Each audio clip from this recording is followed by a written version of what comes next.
Hello student, तो start करते हैं फिजिक्स कैप्सूल और इलेक्ट्रोस्टैटिक का। आज का कैप्सूल आपका रहेगा, इसके अंदर हम लोग कूलम्ब्स लॉ और फील्ड डिस्कस करेंगे। आज के कैप्सूल में इलेक्ट्रोस्टैटिक के धुएं उड़ा देंगे, ठीक है ना। आज के कैप्सूल में आपको मिलेगा इलेक्ट्रोस्टैटिक में कूलम्ब्स लॉ और फील्ड का कंसेप्ट भी मिलेगा, प्रॉब्लम भी मिलेगी, ट्रिक भी मिलेगी, और ये सब कर लोगे तो नीट के अंदर 150 नंबर फिजिक्स में भी मिलेंगे। और मास्टर शीट कर ली तो नंबर कहीं नहीं गए, फिर आपके सारे नंबर सिक्योर हो गए। तो चलो स्टार्ट करते हैं जबरदस्त लेक्चर से। तो हमारा पहला कंसेप्ट कूलम्ब्स लॉ का सिंपल कंसेप्ट है, पर आज जो है ना इसके अंदर प्रॉब्लम्स, जिसके अंदर मैंने कंसेप्ट ओरिएंटेड प्रॉब्लम जो आपके लिए रखे हैं, जिससे आप इन कंसेप्ट का बढ़िया एप्लीकेशन करना सीख जाओगे, और मेरे ख्याल से फिर फिजिक्स में तो डर नहीं लगेगा। तो देखो, कूलम्ब्स लॉ का बेसिक कंसेप्ट ये है कि अगर हमारे पास दो चार्जेस हैं, ठीक है ना, ये दो चार्जेस अगर वैक्यूम में रखे हुए हैं तो यहां पर जो परमिटिविटी आती है, यानी ये जो कांस्टेंट के होता है, इसमें जो परमिटिविटी आती है वो आती है 1/4πε0। बट अगर हम इन चार्जेस के मीडियम को चेंज कर दें, डाइलेक्ट्रिक डाल दें, तो बस यहां पर ε0 की जगह k ε0 आ जाता है, जहां k हो जाता है मीडियम का डाइलेक्ट्रिक कांस्टेंट। तो कुल मिलाकर के ये चार्ज जितना इस पे फोर्स लगाएगा, वही चार्ज इतना उस पे फोर्स लगाएगा, यानी दोनों चार्ज एक दूसरे के ऊपर जो फोर्सेस लगाएंगे equal in magnitude, opposite in direction होगा। अगर आप ये फोर्स मीडियम में देखना चाहते हो तो मीडियम के अंदर ये फोर्स, बेसिक कंसेप्ट है भाई, सब सीखेंगे, ठीक है ना। तो ये नहीं कि बेसिक कंसेप्ट है चलो उड़ा दो, नहीं, सब सीखते हुए चलना है, तभी परफेक्शन होगा। तो मीडियम के अंदर जो फोर्स आएगी वो आ जाएगी फोर्स इन वैक्यूम, ठीक है, डिवाइडेड बाय मीडियम का डाइलेक्ट्रिक कांस्टेंट। तो ये हो गया बहुत सिंपल सा हमारा रिलेशन कूलम्ब्स लॉ के अंदर। अगर इसी रिलेशन को हम वेक्टर फॉर्म में लिखें तो वेक्टर फॉर्म में लिखना बेहद आसान है। वेक्टर फॉर्म में लिखने के लिए कुछ नहीं करना होता, बस एक यूनिट वेक्टर डिजाइन करना है। तो मान लो इस डायरेक्शन का, ठीक है ना, यूनिट वेक्टर हमने नाम दे दिया आर कैप। तो अब जो भी फोर्स आप लगाओगे विद डायरेक्शन यानी यूनिट वेक्टर लगाओगे, तो मान लेते हैं ये वाला चार्ज इस वाले चार्ज पर जो फोर्स एक्सर्ट कर रहा है वो बाहर की तरफ एक्सर्ट कर रहा है, नाम इसका एफ कर लिया। तो ये एफ वेक्टर फॉर्म में हो जाएगी एफ का मैग्नीट्यूड और साथ में इसका direction which is R cap, ठीक है ना। तो अब बस हमें इसमें डेटा पुट करना है। एफ का मैग्नीट्यूड हमारा हो गया के Q1 Q2 divided by R square, और यूनिट वेक्टर लिखना बेहद आसान काम है, वो हो गया R vector divided by mod R, ठीक है ना। अब क्या होगा, अब आपको यहां पर इनके कोऑर्डिनेट गिवन होंगे, तो आर वेक्टर लिख लोगे, x2 - x1 i cap, y2 - y1 j cap, z2 - z1 k cap, नीचे मॉड डाल दो, वेक्टर फॉर्म में हो गया। तो ये हो गए हमारे बेसिक्स, जिसमें हम लोग मीडियम के अंदर भी फोर्स देख सकते हैं, वेक्टर फॉर्म में भी देख सकते हैं। अब चलते हैं आगे। नेक्स्ट कंसेप्ट बताने से पहले, ये जो कूलम्ब्स लॉ है इसके अंदर बहुत सारे छोटे छोटे प्रॉब्लम भी रहते हैं। जैसे दो चार्जेस आए, इनको एक दूसरे से टच करा करके फिर सेपरेट करके रख दिया, ठीक है ना, या कनेक्ट करके रख दिया। इस टाइप के जो चार्जेस होते हैं कूलम्ब्स लॉ में भी आते हैं, पोटेंशियल में भी आते हैं।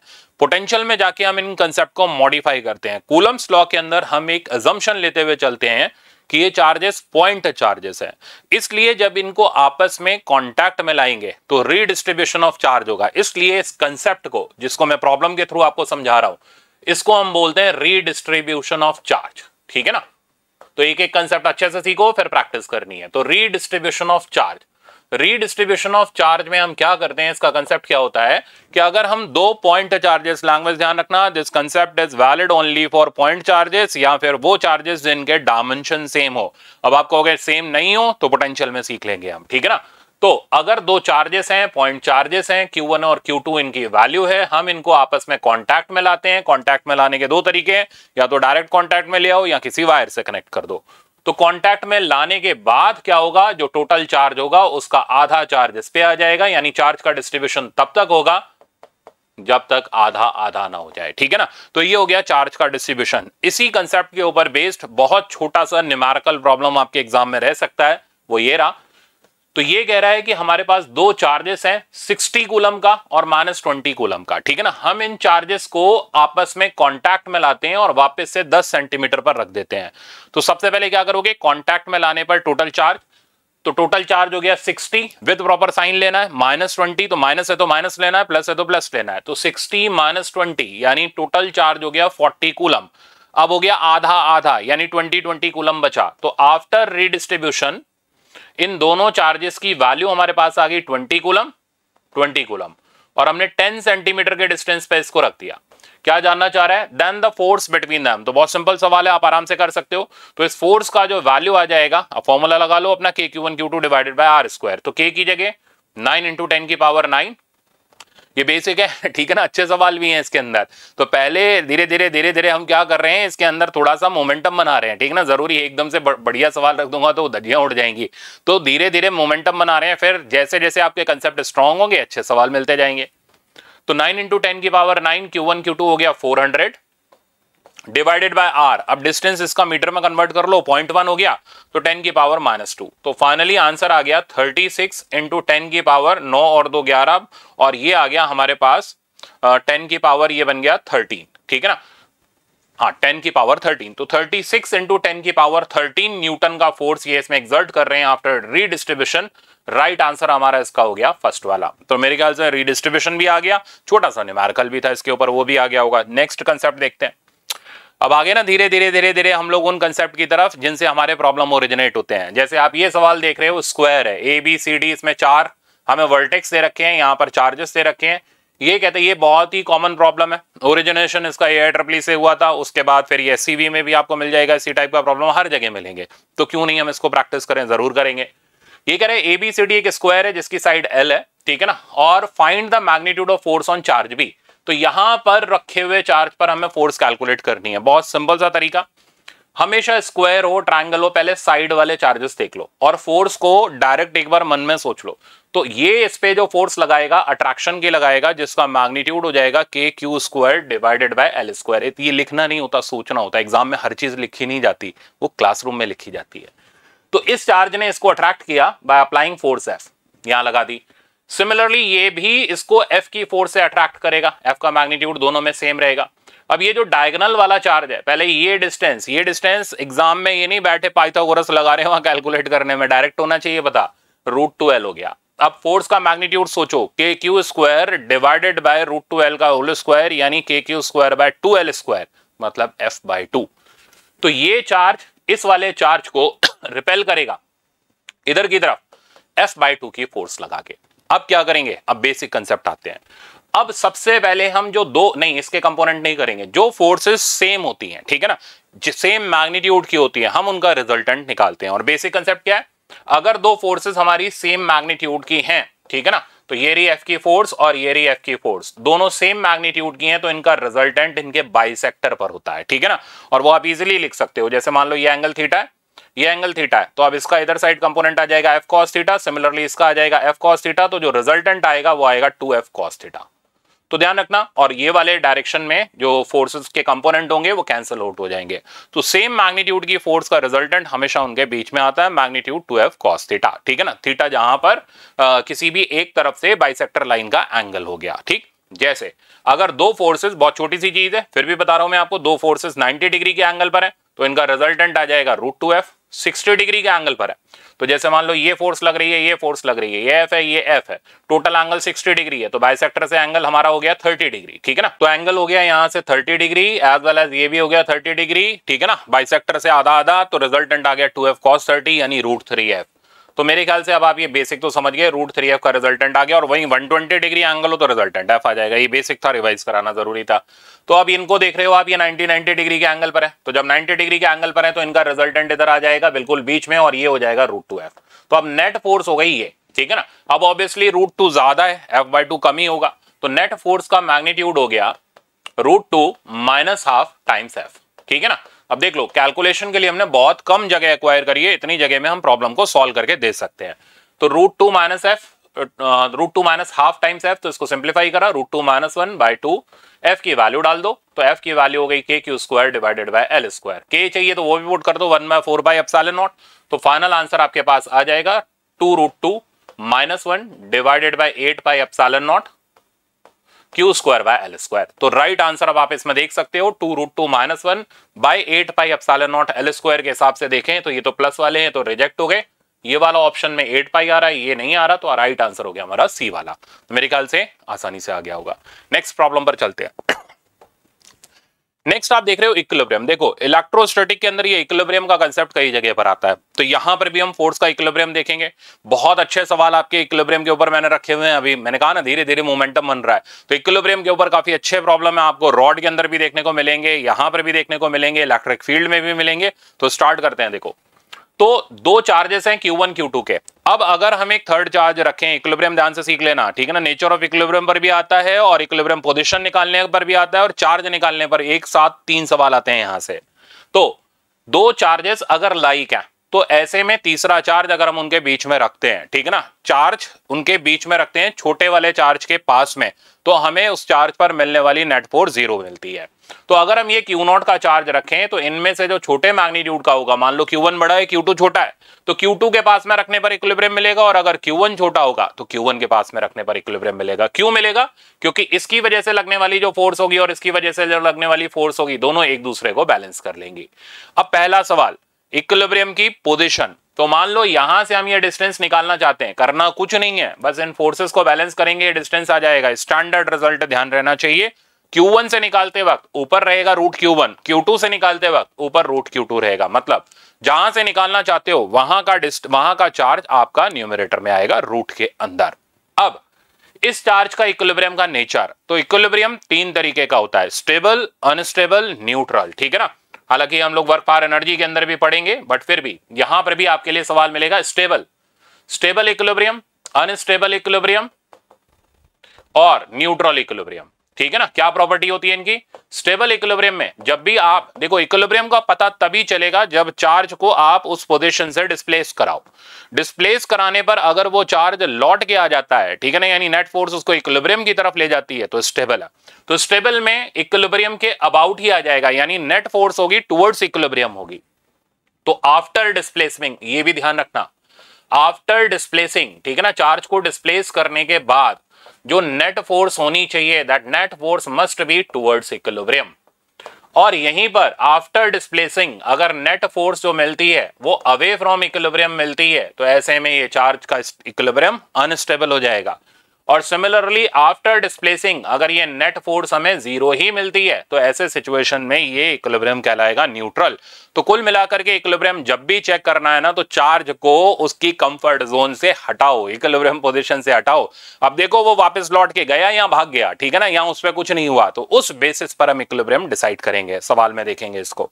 चलो नेक्स्ट, अब जैसे ये सवाल आपके सामने स्टैंडर्ड प्रॉब्लम है, पोजीशन भी पूछी गई है, चार्ज भी पूछा। एक चीज और बताऊं, भूल गया मैं, ठीक है ना। अब मान लो वो ये कह दे कि ये सिस्टम इक्विलिब्रियम में, शब्दों पे गौर करना, सिस्टम, ये नहीं कह रहा कि ये चार्ज इक्विलिब्रियम, ये तो है ही है, कह रहा सिस्टम इक्विलिब्रियम में, तो इस चार्ज की वैल्यू बता दो। तो क्या करोगे, जब भी कोई चार्ज निकालना हो और सिस्टम इक्विलिब्रियम में गिवन हो, तो आप किसी दूसरे चार्ज के ऊपर नेट फोर्स 0 कर दो। तो दो बातें हैं, दोनों ध्यान में कर लो। अगर पोजीशन निकालनी है तो अननोन चार्ज पर नेट फोर्स 0 कर दो। तो अगर हमें पोजीशन निकालनी होती तो इस पे नेट फोर्स 0 करते। अगर अननोन चार्ज की वैल्यू निकालनी है तो किसी दूसरे चार्ज पे नेट फोर्स 0 कर दो, यानी या तो Q2 पकड़ लो या Q1 पकड़ लो, उस पे नेट फोर्स 0 कर दो। तो पोजीशन निकालनी है तो सेम अननोन चार्ज पर नेट फोर्स 0 करो, और अगर चार्ज की वैल्यू निकालनी है तो कोई दूसरे चार्ज के ऊपर नेट फोर्स 0 करो। ये मैं न्यूमेरिकल में दिखाता हूं आपको। जैसे ये कह रहा है Q and 4Q are placed at distance x apart. Diagram बनाया मैंने, यहां पर Q रखा हुआ है, यहां 4Q रखा हुआ है, ठीक है ना, x डिस्टेंस पर ये रखे हुए हैं। अब हमें इक्विलिब्रियम कहां मिलेगा, छोटे वाले के पास में, ये हमें पहले ही पता है। तो इक्विलिब्रियम पोजीशन यहां कहीं पर मिलेगी, क्रॉस लगा दिया, ठीक है ना। अब ये क्या कहना चाह रहा है, पढ़ो, a third charge is so placed that all the 3 charges are in equilibrium. तो इस थर्ड चार्ज को रखने पर कितना, वो नहीं बताया उसने, अपनी तरफ से ले लो। तो Q0 का ये थर्ड चार्ज रखा, ठीक है ना, इसे रखने पर सिस्टम इक्विलिब्रियम में हो गया। तो हम क्या करें, तो ये कह रहा है बताओ भाई इसमें कौन कौन सा ऑप्शन होगा, थर्ड चार्ज की वैल्यू बताओ, पोजीशन बताओ। तो पहले हम पोजीशन बताएंगे, वो जल्दी फॉर्मूले से आसानी से आ जाएगी। तो यहां से जो पोजीशन होगी ये निकालते वक्त इसका रूट ऊपर, तो root Q times x by root Q plus root 4Q, ठीक है ना। और कैलकुलेशन अगर थोड़ी ठीक ठाक है तो डायरेक्ट कर लो। तो रूट Q तो कट जाएगा, आंसर बनेगा x/3। तो यहां से जो पोजीशन हमें मिल रही है दैट इज x/3, यहां मतलब छोटे वाले चार्ज से। अब ये पोजीशन नहीं, फॉर्मूला मत लगाओ यार, हर चीज के लिए थोड़ा ना फॉर्मूला, माइनस करके लिख लो। तो ये पोजीशन मिल गई 2x/3। तो पहले तो पोजीशन का आइडेंटिफिकेशन हो गया कि स्मॉलर चार्ज से x/3 और बड़े चार्ज के मैग्नीट्यूड से 2x/3। तो पोजीशन वाला वेरीफाई करते हैं, x/3 फ्रॉम स्मॉलर चार्ज, सही है, 2x/3 फ्रॉम स्मॉलर चार्ज, ये नहीं, लार्जर चार्ज से 2x/3 है। तो पोजीशन वाला सवाल गया। अब चार्ज कैसे निकालेंगे उस पे आते हैं। तो कहते हैं इस अननोन चार्ज की वैल्यू निकालो सच दैट सिस्टम इक्विलिब्रियम में हो। तो अब हम क्या करेंगे, किसी दूसरे चार्ज पर नेट फोर्स 0 करेंगे, कोई सा भी पकड़ लो। मान लो मैंने इस चार्ज को पकड़ लिया, अब मैं इस पे नेट फोर्स 0 कर रहा हूं, तो इस पे फोर्स लगाएगा 1 और इस पे फोर्स लगाएगा 2। दोनों को अभी हम पॉजिटिव लेते हुए चल रहे हैं, हमें नहीं पता इनमें कौन पॉजिटिव होगा कौन नेगेटिव होगा, मान के चल रहे हैं, ठीक है ना। तो ये इस पे फोर्स लगाएगा बाहर की तरफ, ये भी इस पे फोर्स लगाएगा बाहर की तरफ, क्योंकि इक्विलिब्रियम है तो नेट फोर्स 0 होनी चाहिए। फट से हमने F1 प्लस F2 को 0 करा, यहां से हमें मिल गया F1 बराबर माइनस F2, जो कि ये इंडिकेट कर रहा है कि इक्विलिब्रियम के लिए दोनों इक्वल और अपोजिट होने चाहिए, वो अपने आप प्रूव कर लिया। अब F1 का मैग्नीट्यूड लिखते हैं तो K 4Q स्क्वायर, ठीक है ना, तो K 4Q square divided by X square, और F2 का मैग्नीट्यूड लिखते हैं तो K 4Q into Q naught divided by इस डिस्टेंस का square which is 4x square divided by 9 sign minus का। अब सिंप्लीफाई कर लो यार, कुछ नहीं रखा, एक लाइन के अंदर आपका आंसर आ जाएगा। तो यहां से क्यू नॉट की जो वैल्यू मेरे पास आ जाएगी, ठीक है ना, तो ये 4Q कट गया, एक्स स्क्वायर कट गया, ये यहां ऊपर चला गया, यहां से क्यू नॉट की वैल्यू आ गई माइनस का 4Q/9, ठीक है। तो माइनस का 4Q/9 इस चार्ज का मैग्नीट्यूड होना चाहिए, तब जाकर के सिस्टम इक्विलिब्रियम में आएगा।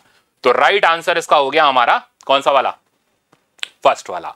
तो मेरे ख्याल से अब आपको पोजीशन निकालना आ गया और उसी बेसिस पर आपको चार्ज अननोन भी निकालना आ गया। ये बहुत इंपॉर्टेंट स्टेप होती है कूलम्स लॉ में, हर बच्चे को आनी चाहिए, तब जाके बेसिक ठीक होते हैं। तो मेरे ख्याल से अब ठीक हो गए, चलते हैं आगे। नेक्स्ट देख रहे हो आप इक्विलिब्रियम के ऊपर, खाली ये नहीं कि स्ट्रेट लाइन में चार्ज रख दिए जी इक्विलिब्रियम, सवाल तो बहुत बढ़िया बढ़िया है, ठीक है ना। आप धीरे धीरे देखते चलते हैं ताकि आपके कंसेप्ट अच्छे हो जाएं और लास्ट मोमेंट पे आप बढ़िया रिजल्ट लेकर के आओ। तो ये कह रहा है 4 identical charges Q are placed at the corner of square. तो पकड़ो भाई स्क्वायर, तो हमने एक स्क्वायर ले लिया, ठीक है ना, तो मैं एक स्क्वायर ले लेता हूं, ये एक स्क्वायर है मेरे पास। आगे की कहानी इस तरीके से है कि 4 आइडेंटिकल चार्जेस, तो 4 एक जैसे चार्जेस हैं, स्क्वायर के कॉर्नर पर रख दिए। देखिए क्या कहना चाहता है, ओके, साइड इसकी हमें A दे रखी है। आगे ये बोल रहा है what charge capital Q must be placed at the centre of square. ये है ट्रिपल का प्रॉब्लम, ठीक है ना, डायरेक्ट एज इट इज आ जाता है नीट के अंदर। तो और आपने बहुत सारे टेस्ट जो दिए भी होंगे ना, उसके अंदर भी आपको ये जरूर मिला होगा। तो मोस्ट इंपॉर्टेंट प्रॉब्लम कहलाता है कूलम्स लॉ का। तो कहता है सेंटर पर एक Q का चार्ज रखना है, बताओ कितना रखें, ठीक है ना, सारी चीज हमसे पूछेगा, ठीक है ना। ऐसे पूछ रहा है जैसे हमने सारी चीज बताने की जिम्मेदारी ले रखी हो, तो ले भी रखी है यार, नीट एग्जाम तभी तो क्लियर होगा। तो कैपिटल Q की वैल्यू बताओ such that whole system is in equilibrium. तो पोजीशन तो उसने बता दी, सेंटर पर रखना है, कहता वैल्यू तुम बताओ, आधा काम हमने करा आधा तुम करो, ठीक है ना। तो कोई भी चार्ज पकड़ लो, नेट फोर्स 0 कर दो। पहले इसकी वजह से लगने वाली फोर्स F, ये स्पीड में होना चाहिए, इसकी वजह से लगने वाली फोर्स F, इन दोनों का रिजल्टेंट √2F, ठीक है ना। तो इन दोनों का काम खत्म। डायगोनल वाली फोर्स F/2, कहां की तरफ, बाहर की तरफ। तो मैं इसको थोड़ा सा प्रेजेंटेशन को क्लियर करूं, नहीं तो सब घिचविच हो जाएगी। तो रिजल्टेंट आ गया √2F प्लस F/2, राइट। अब ये सेंटर वाला जो चार्ज है, ये पहले तो कितने डिस्टेंस पर है, ये है R/√2 के डिस्टेंस पर, ठीक है ना। यहां से ये भी अब हम तो पॉजिटिव ही लेते हुए चल रहे हैं। अब साफ पता है कि ये सारा सिस्टम इसको बाहर भगा रहा है, तो ये बेचारा रोकना भी तो चाहिए, तभी तो इक्विलिब्रियम आएगा। तो जो सेंटर वाला चार्ज है, खैर हम पॉजिटिव लेते हुए चल रहे हैं, इसने लगाया F' का फोर्स बाहर की तरफ, और इक्विलिब्रियम का बेसिक कंसेप्ट नेट फोर्स 0 अपने आप आ जाएगा। तो F' प्लस सिंप्लीफाई करो 2√2 plus 1/2 times F equals to 0, ठीक है। सिर्फ एक लाइन के अंदर काम खत्म हो जाता है। इसको इधर ले जाओ और वैल्यू पुट करो, तो KQQ डिवाइडेड बाय इस डिस्टेंस का स्क्वायर, तो R²/2। ये थोड़ा सा कैलकुलेशन में आपको फ्रीक्वेंट होना पड़ेगा, प्रैक्टिस से ये चीज आ जाएगी। माइनस, अब इस चीज को इधर उठा करके लाओगे तो 2√2 प्लस 1 डिवाइडेड बाय 2, F की वैल्यू पुट कर देते हैं तो KQ² डिवाइडेड बाय A², ठीक है। ये R नहीं ले रहा मैं, इसको A ले रहे हैं, क्योंकि स्क्वायर की साइड हमने A ले रखी है। तो मैं इसको डिलीट करके R की जगह A लिख दूं, नहीं तो कंफ्यूजन होगा, ओके। अब ये चीज गई और यहां से हमारे पास कैपिटल Q बड़े आराम से आ गया, -2√2 प्लस 1 डिवाइडेड बाय 4, ठीक है ना, टाइम्स हमारे पास आ गया स्मॉल q। तो this is the value of capital Q which must be capped at the centre so that system is in equilibrium.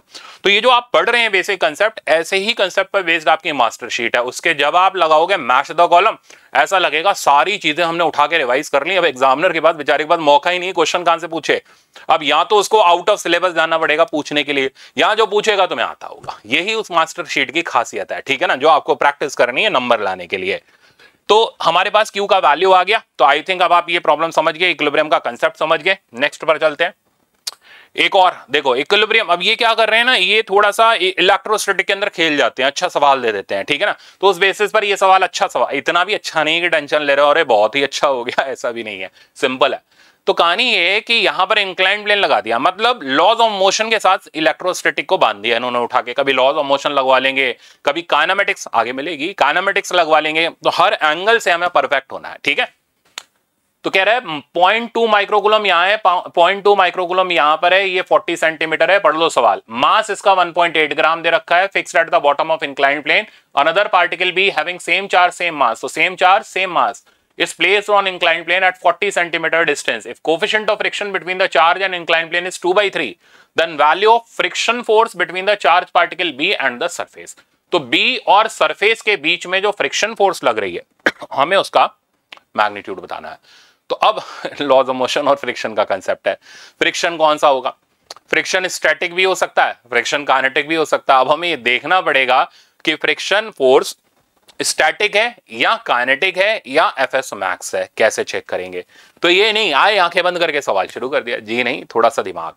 सबसे पहले हमें ये देखना पड़ेगा कि ये जो चार्ज पार्टिकल है ये अपने आप नीचे स्लाइड करेगा या नहीं करेगा, यानी इसकी नेट फोर्स देखनी पड़ेगी, ठीक है ना। तो नेट फोर्स देखेंगे, नेट फोर्स अगर एफएस मैक्स से ज्यादा हुई तो इसका मतलब ये स्लाइड करेगा और इसमें आने वाला फ्रिक्शन काइनेटिक हो जाएगा। नेट फोर्स अगर एफएस मैक्स से कम हुई तो इसका मतलब ये स्लाइड नहीं करेगा और अप्लाइड फ्रिक्शन फोर्स उतना ही होगा जितना उसे रोकने के लिए जरूरी है। तो बहुत इंपॉर्टेंट और बहुत अच्छा और कंसेप्चुअल सवाल है, मजेदार खेल है, आ जाओ सीखते हैं। तो नेट फोर्स का सारा खेल है। तो नीचे की तरफ लग गया mg साइन थीटा, ठीक है, लगा दिया हमने। ऊपर की तरफ लग गया कूलम फोर्स, ये भी लगा दिया हमने। अब हम इन दोनों का नेट फोर्स निकालेंगे, ठीक है। तो mg साइन थीटा और कूलम फोर्स का नेट फोर्स निकालते हैं। तो एफ नेट, ये ध्यान से सीख लेना। हो सकता है आपको अरे मुश्किल हो गया, ठीक है ना, बट एग्जाम में जब आएगा तो फिर आंसू निकलेंगे, वो नहीं चाहिए तो सीखो कंसेप्ट, ठीक है ना। तो एफ नेट की वैल्यू हो गई mg sine theta minus F सी।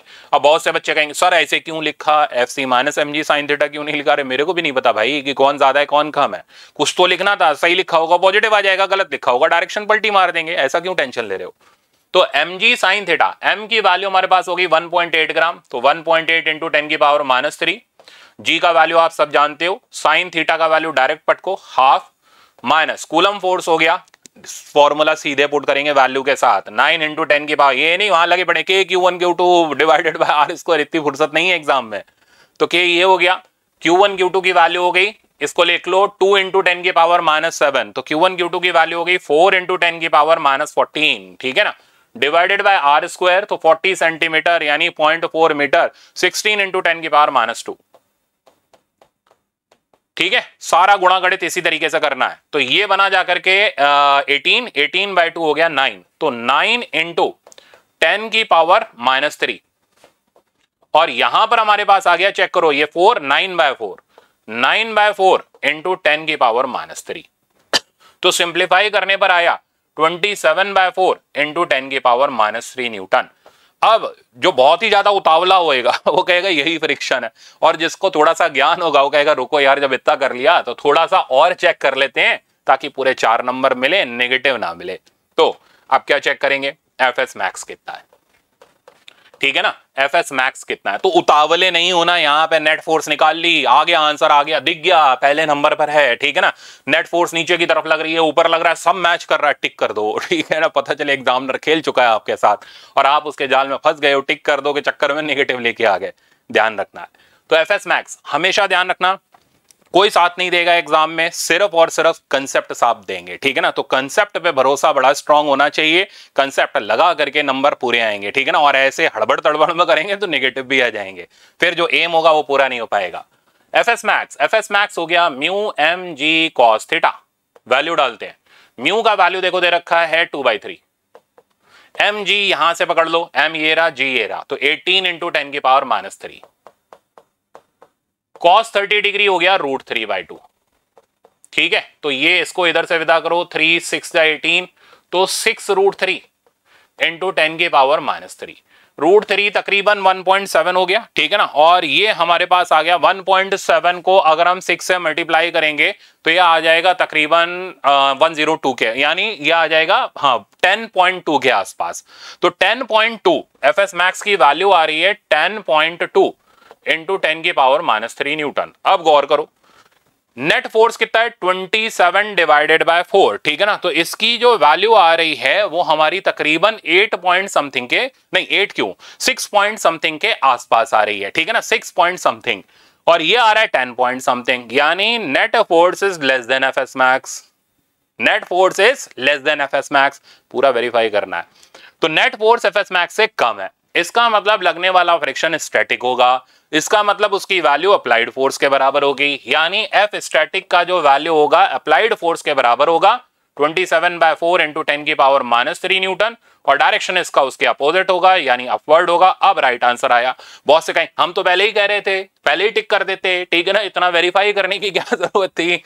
तो जो कह रहे थे पहले ही टिक कर देते, मान लो इसकी वैल्यू आपकी आ जाती जाकर के 5 पॉइंट समथिंग, तो क्या हो जाता, फिर कहते नहीं हम तो कह रहे थे पूरा चेक कर लो। तो ये मजे नहीं लेने, वहां पे पता चले एग्जामिनर ने मजे ले लिए तो कहीं के नहीं रहोगे। तो पूरा चेक करते हुए चलना है, फिर आगे बढ़ना है। तो देखो दोनों दे रखे हैं उसने, मक्कारी पूरी है सवाल के अंदर, 6√3 इंटू 10⁻³ भी है, ये भी दे रखा है, सब दे रखा है। एग्जामिनर बहुत मक्कार है, बहुत शातिर है, आप बहुत भोले वाले हो, इसलिए कंसेप्ट अपने स्ट्रांग रखो, कंसेप्ट पे भरोसा रखो, ठीक है। चलते हैं आगे। नेक्स्ट देखो पेटेंटेड प्रॉब्लम है ये इसका, थ्रेड चार्ज वाला सिस्टम, और बहुत बढ़िया सवाल भी है थ्रेड चार्ज सिस्टम पे, क्योंकि आया नहीं ना, बड़े टाइम से इंतजार कर रहा है कि भाई ये देंगे मैं थ्रेड चार्ज दूंगा, ठीक है ना। तो इसलिए बोल रहा है एग्जामिनर कहीं से भी कहीं कुछ तो देगा बेचारा, ठीक है ना। ये तो लिख के नहीं, ये तो नहीं कहेगा कूलम्स लॉ की डेफिनेशन में तुम्हें लिख के दे देता हूँ, वेरीफाई करो सही है गलत है वो तो कर ही लोगे, ठीक है ना। तो देगा तो यही देगा कंसेप्ट, और कहां से बेचारा देगा, उसके बाद और कुछ बचा ही नहीं है। तो यहाँ तो आउट ऑफ एग्जाम देगा, आउट ऑफ एग्जाम देगा तो फिर तो बात ही खराब हो गई। अच्छा थ्रेड चार्ज के अंदर क्या है, हमने दो चार्जेस आइडेंटिकल अभी टांग रखे हैं, अलग अलग भी टांग सकते हो कोई दिक्कत नहीं है, सेम मासेस के टांग दिए, इक्विलिब्रियम में। तो पहले कंसेप्ट की बात करते हैं। कोई भी चीज इक्विलिब्रियम में तो नेट फोर्स 0 होगी। पहले फोर्सेस लगाओ, टेंशन आ गया, कूलम फोर्स आ गया, नीचे mg आ गया, ठीक है ना। तो कई बार ये वेक्टर इक्वेशन पूछ लेते हैं, तो वेक्टर इक्वेशन में आ गया तीनों फोर्सेस का वेक्टर सम है 0, ठीक है ना। तो F vector T vector plus W weight है इक्वल्स टू 0। यहां से कई बार टेंशन पूछते हैं, तो टेंशन का मैग्नीट्यूड तो यार सीधे बता सकते हो, यानी टेंशन इन दोनों के रिजल्टेंट के इक्वल अपोजिट है, दैट्स इट। इन दोनों का रिजल्टेंट कितना है 90 डिग्री पर है, दोनों अलग अलग मान के चल रहे हैं, तो under root of A square plus B square, यानी under root of F square plus mg square. तो टेंशन निकालनी हो तो डायरेक्ट ऐसे निकाल सकते हो बिना टेंशन लिए, ठीक है। अब कंसेप्ट आगे बढ़ता है। अब अगर हमें चार्ज निकालना है या मास निकालना है तो इसमें क्या करेंगे, तो इसमें हम यहां पर इसको एक्सटेंड करेंगे और ट्रायंगल लॉ से काम चलाएंगे। ये चीज हमारी एफ हो गई, ये चीज हमारी टी हो गई, राइट, और ये एंगल हमारा थीटा हो गया। तो tan थीटा की वैल्यू हमारे पास आ गई, tan theta is equals to F by mg। F की वैल्यू डालेंगे, एफ की वैल्यू हो गई इन दोनों के बीच की coulomb force, that is kq square divided by R square. और अगर ये दोनों चार्जेस अलग अलग है तो Q1 Q2 कर लो, कोई फर्क नहीं पड़ता। हाँ ये ध्यान रखना, जितना ये इस पे फोर्स लगाएगा उतना ये इस पे फोर्स लगाएगा, फोर्स में कोई चेंजेस नहीं होंगे। नीचे क्या आ गया mg। तो अब यहां पर एक कंसेप्चुअल और आता है, बहुत ध्यान से सुनना है सब बच्चों को। वो कंसेप्चुअल ये दोनों चार्जेस अलग मैग्नीट्यूड के हैं और अलग मासेस के हैं। तो बताओ ये जो एंगल होगा थीटा, ये चार्जेस पे डिपेंड करेगा या मासेस पे डिपेंड करेगा, तो दोनों तरफ का जो एंगल होगा, ठीक है ना, वो f बाय mg के बराबर होगा। f दोनों चार्जेस एक दूसरे पर सेम लगाते हैं तो खेल m के ऊपर अटकता है। तो अगर दोनों चार्जेस के मासेस सेम है तो ऐसे में दोनों तरफ का एंगल सेम होगा, ये बहुत इंपॉर्टेंट कंसेप्चुअल है, ठीक है ना। और अगर दोनों चार्जेस के मासेस अलग अलग है तो दोनों तरफ का एंगल अलग अलग होगा, तो मास डिपेंडेंट है, ठीक है। तो इक्वेशन हमारी हमारे सामने रेडी है। अब इस इक्वेशन के अंदर हम कुछ भी सब्स्टिट्यूट करके सवाल सॉल्व कर सकते हैं। एक और बात, इसको अगर हम किसी लिक्विड में इमर्स कर दें तो क्या होगा, तो लिक्विड में इमर्स होने पर दो चीजें चेंज हो जाएंगी, एक तो F और एक mg, क्योंकि इसके साथ अब थ्रस्ट भी लगेगा। तो डायरेक्ट लिखेंगे, तो लिक्विड में tan थीटा की वैल्यू हो जाएगी F की जगह F बाई K हो जाएगा, जहां K डाइलेक्ट्रिक कांस्टेंट हो जाएगा, mg की जगह mg माइनस u हो जाएगा, और मैं उसकी वैल्यू डायरेक्ट लिख रहा हूं, तो mg माइनस u की वैल्यू हो जाएगी mg 1 minus rho by sigma. अब थ्रस्ट की वैल्यू डायरेक्ट लिख दी। तो ये हो गया लिक्विड का एंगल और ये हो गया एयर में बनने वाला एंगल। तो बातों बातों में सारे कंसेप्ट हो गए। अब सवालों के मजे लेते हैं। एक और बता दूं आप कहोगे कितना कितना कुछ है सर। अगर ये हम स्पेस में ले जाएं, ठीक है ना, स्पेस में जहां ग्रेविटी एक्ट नहीं कर रही तो क्या होगा, तो mg एक्ट नहीं कर रहा, सिर्फ ये फोर्स लगेगी और ये मासेस ऐसे फैल जाएंगे, शाहरुख खान बन जाएंगे, ठीक है ना। तो इस तरीके से ये फैल जाएंगे। तो ऐसे सिचुएशन में ये मासेस 180 डिग्री के एंगल पर आ जाएंगे और इनमें लगने वाला फोर्स सिर्फ कूलम और टेंशन होगा।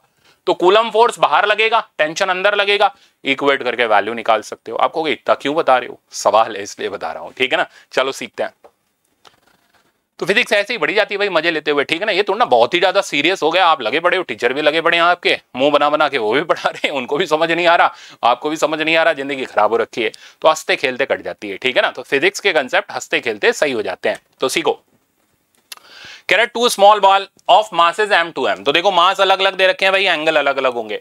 तो इसका मास m है, इसका मास 2m है। आगे बढ़ते हैं। Having equal charge q, charge equal है तो चार्ज से तो कोई मतलब ही नहीं है वैसे भी। आगे suspended by two insulating thread of length l, तो दो थ्रेड हैं जिनकी लेंथ l है, ये हमने डायग्राम में बना दिया। आगे from a hook in elevator, lift के अंदर ये सस्पेंडेड है। The elevator is falling freely, लो भाई काम तमाम हो गया, एलिवेटर फ्रीली फॉल कर रहा है, ए की वैल्यू जी के बराबर है। Tension in the string at equilibrium, ठीक है। आपको सर खतरनाक सवाल है यार। तो अब मैं वो स्पेस वाला सवाल आपको कराता जिसमें वो शाहरुख खान बन गए थे, तो तुमने ऐसे ही बता दिया, बन के ही बता दिया इवन आपको, ठीक है ना। तो अब ये कह रहा है एलिवेटर के अंदर क्या होगा वो बताओ, ठीक है ना। तो एलिवेटर के अंदर क्या होगा, तो एलिवेटर के अंदर जाओ, ठीक है ना। एलिवेटर के अंदर जाते ही जैसे ही आपने देखा एलिवेटर का एक्सेलरेशन जी के बराबर है, तो सूडो फोर्स ऊपर की तरफ लगेगी mg, जो कि नीचे वाले mg को कैंसिल कर देगी, यानी जी इफेक्टिव 0 हो जाएगा। तो एलिवेटर के अंदर क्या होगा, बैठ करके जब आप देखेंगे तो जी इफेक्टिव क्या हुआ, a माइनस जी, जो भी एक्सेलरेशन है, ठीक है ना, माइनस जी। तो एक्सेलरेशन खुद जी के बराबर है, तो ये हो गया हमारा 0। तो ऐसे सिचुएशन में क्या होगा, ये नेट फोर्स वर्टिकल डायरेक्शन की 0 हो जाएगी। तो बचा कौन, F बचा, यानी ये चार्जेस ऐसे फैल जाएंगे, शाहरुख खान बन जाएंगे। F इस पे कूलम का इधर लगेगा, अंदर टेंशन लगेगी। ये भाई साहब क्या जानना चाह रहे हैं, टेंशन इन द स्ट्रिंग। तो देखो मैं आपको स्पेस वाला सवाल कराता, मैंने उससे बढ़िया आपको करा दिया, वो बातों बातों में बता दिया। तो अब टेंशन की वैल्यू कूलम फोर्स के बराबर हो जाएगी, और ये कूलम फोर्स हम पुट करेंगे के, चार्जेस कैसे हैं, सेम है, के Q square divided by distance का स्क्वायर, ये L हो गया, ये भी L हो गया, तो डिवाइडेड बाय 4L स्क्वायर। तो this is the value of tension. साफ चमक रहा है आंसर हमारा, थर्ड वाला राइट आंसर टिक किया। आगे बढ़ते हैं। नेक्स्ट कह रहा है two identical sphere of same mass and, देखो इतने बड़े बड़े सवाल देख करके हालत खराब हो जाती है, दिल बेचारा धड़कने लगता है बहुत जोर जोर से, ठीक है ना। कहता है ऑल इज नॉट वेल। तो अगर आपके कंसेप्ट स्ट्रांग है तो ऑल इज वेल, ठीक है ना। और अगर आपने ऐसी चीजें सीख रखी हैं तो then also all is well. और अगर आपने सीख नहीं रखा तो भैया फिर वहां पर दिल धड़केगा बहुत जोर जोर से, पड़ोसियों को भी सुनाई देगा कि इसको नहीं आता। तो कंसेप्ट सीखने बड़े जरूरी है। Two identical sphere of same mass and same specific gravity, specific gravity खुद चिल्ला चिल्ला के बता रहा मैं, पता है specific gravity density of object by density of water होती है। तो यहां पर हमें इन स्फीयर बॉल्स की डेंसिटी मिल गई sigma, which is equals to 2.4 into density of water which is 1 ग्राम पर सेंटीमीटर क्यूब। तो हम यहां 2.4 ग्राम पर सेंटीमीटर क्यूब लिख लेते हैं प्रिसाइसली। आगे बोल रहा है having different charges q and -3q, ठीक है ना। दे आर सस्पेंडेड, तो अलग पॉजिटिव नेगेटिव चार्जेस हैं, ठीक है ना। एक ही जगह से नहीं सस्पेंड होंगे, एक ही जगह सस्पेंड हो अट्रैक्ट होकर चिपक जाएंगे। तो ये कह रहा है they are suspended from two strings of same length l fixed to a point at same horizontal level but distant L from each other। तो यहां थोड़ी सी अंग्रेजी ठीक होनी चाहिए, मतलब पता होना चाहिए। तो ध्यान रखना पॉजिटिव नेगेटिव चार्जेस हैं तो एक साथ नहीं सस्पेंड करते, थोड़ा दूर ऐसे करके सस्पेंड करते हैं, ठीक है ना, ताकि अट्रैक्ट होकर इनके बीच में गैप तो रहे। तो ये कह रहे हैं जिस पॉइंट से ये सस्पेंड करे गए हैं वो हॉरिजॉन्टल लेवल पर L डिस्टेंस दूरी पर है, और थ्रेड की लेंथ इज ऑल्सो L।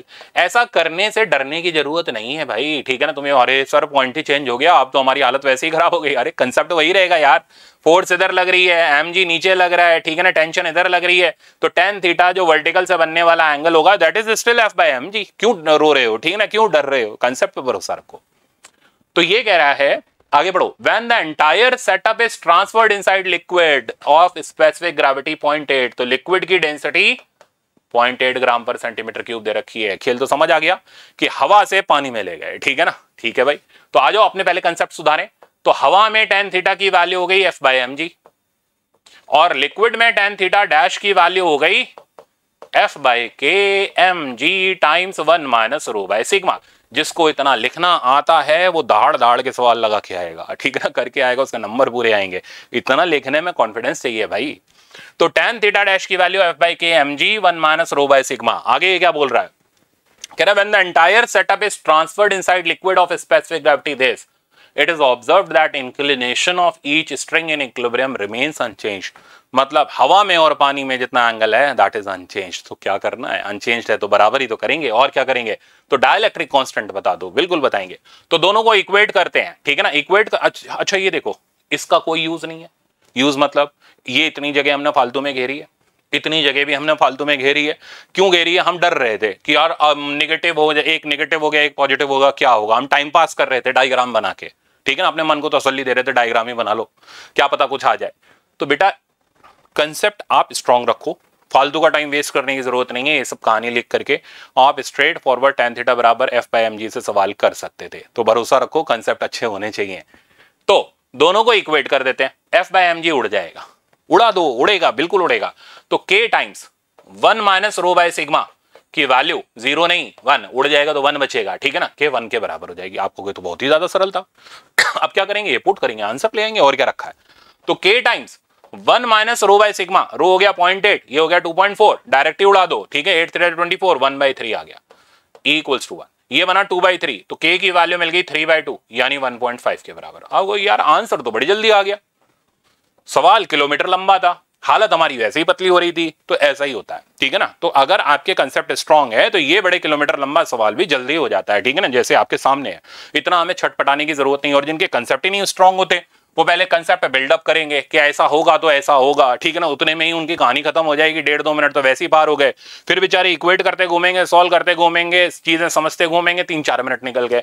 इसलिए वो पेपर में प्रॉब्लम कम कर पाएंगे, इसलिए नंबर कम आएंगे। तो इसलिए मैं बोल रहा हूँ सही प्रैक्टिस मेरे साथ आप करते हो, और ये सब मास्टर शीट के अंदर है, ऐसे धुआंधार तरीके से उड़ा के रख दोगे आप, ठीक है ना। तो एक बार ये सीख लिए कंसेप्ट, धुआंधार तरीके से आप उड़ा के रख दोगे, 150 नंबर बहुत आसानी से ला सकते हो, ठीक है ना।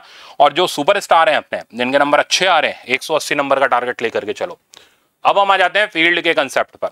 अब देखो फील्ड के अंदर क्या होता है, नेट फोर्स आपने सीख ली, रीडिस्ट्रीब्यूशन ऑफ चार्ज आपने सीख लिया, थ्रेड चार्ज सिस्टम आपने सीख लिया, इक्विलिब्रियम आपने सीख लिया, और क्या सीख लिया, पोजीशन ऑफ इक्विलिब्रियम सीख लिया, टाइप ऑफ इक्विलिब्रियम सीख लिया, बहुत कुछ सीख गए इतनी देर में।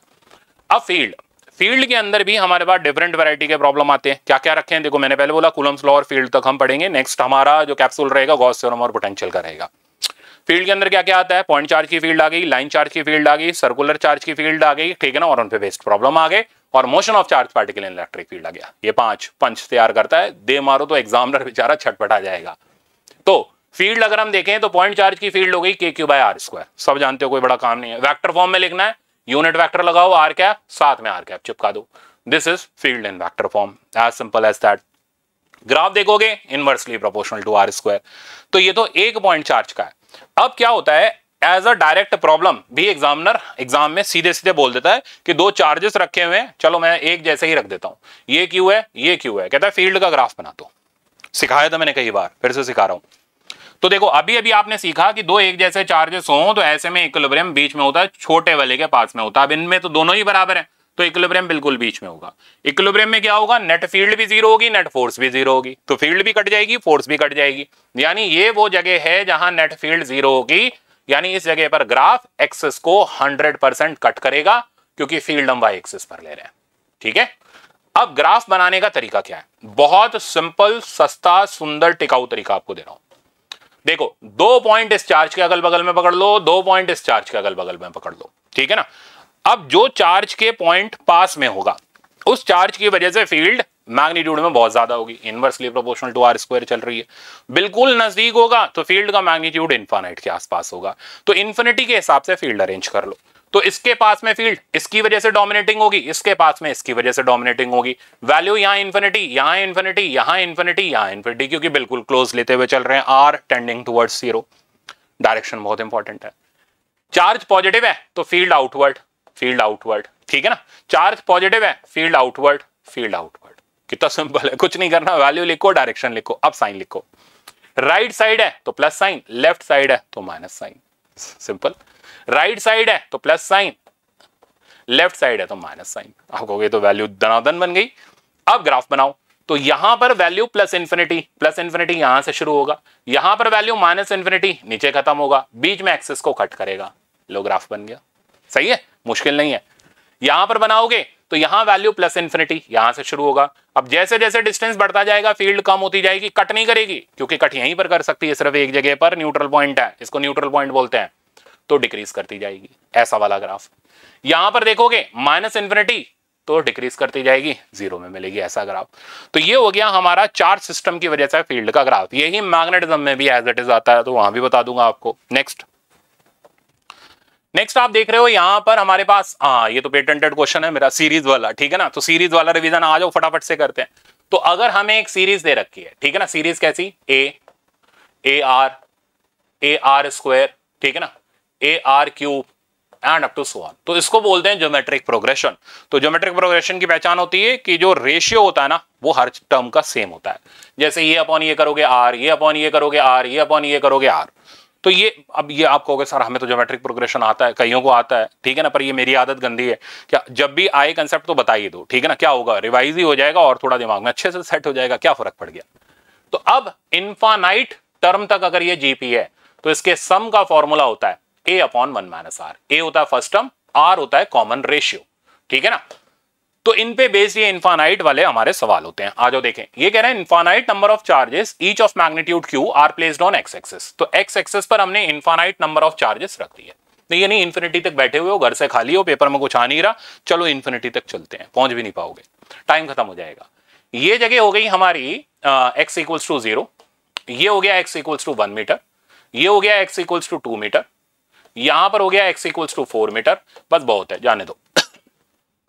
Q, यहां पर भी Q, यहां पर भी Q and up to so on, ऐसे इनफाइनाइट नंबर ऑफ चार्जेस रख दिए। कहता है intensity of electric field at origin. तो देखो क्या होगा, इसकी वजह से फील्ड इधर, इसकी वजह से भी फील्ड इधर, यानी सबकी वजह से फील्ड सेम डायरेक्शन में पकड़ के ऐड कर देंगे। तो नेट फील्ड हो गई, अब वैल्यू लिखते जाएंगे, इसकी फील्ड हो गई K Q bye R square, तो के क्यू बाय 1 स्क्वायर, अगले की फील्ड हो गई के क्यू बाय 2 स्क्वायर, अगले की फील्ड हो गई के क्यू बाय 4 स्क्वायर, अगले की फील्ड हो गई K Q by 8 square and up to so on.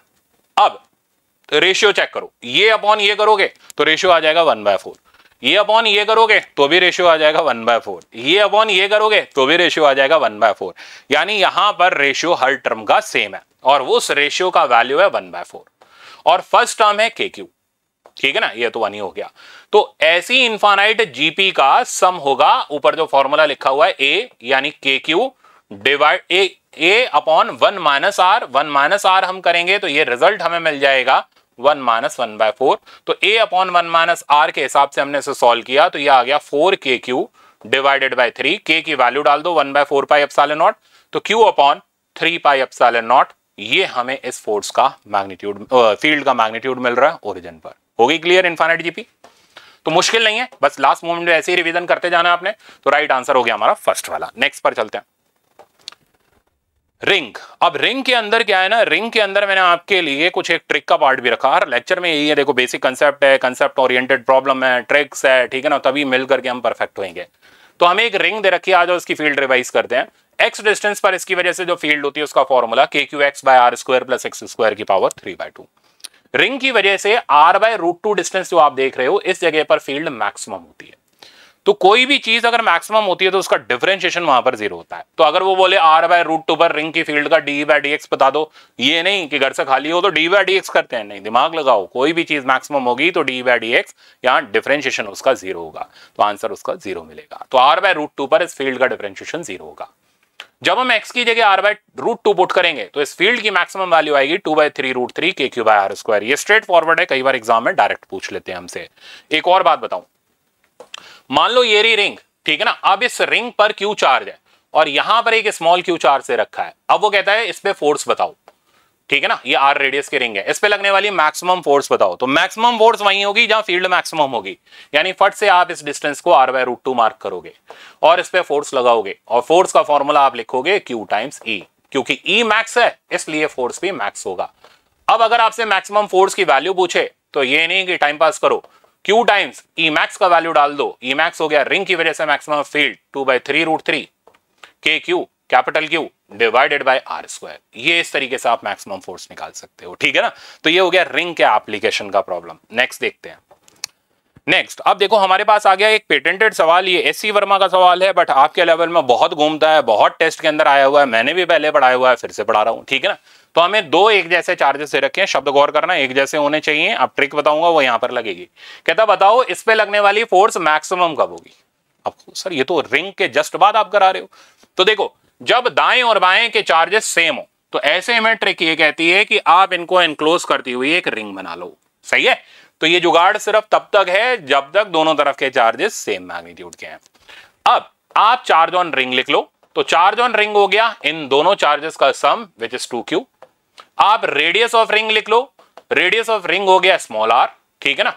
अब इस x की वैल्यू बतानी है पहले, तो कहां पर ये फोर्स मैक्सिमम होगी, तो रिंग में r/√2 पर फोर्स मैक्सिमम होती है, तो eight r/√2 force is maximum, ठीक है ना। तो x की वैल्यू हो गई, कैपिटल R की जगह हमने डाला small r/√2, force is maximum.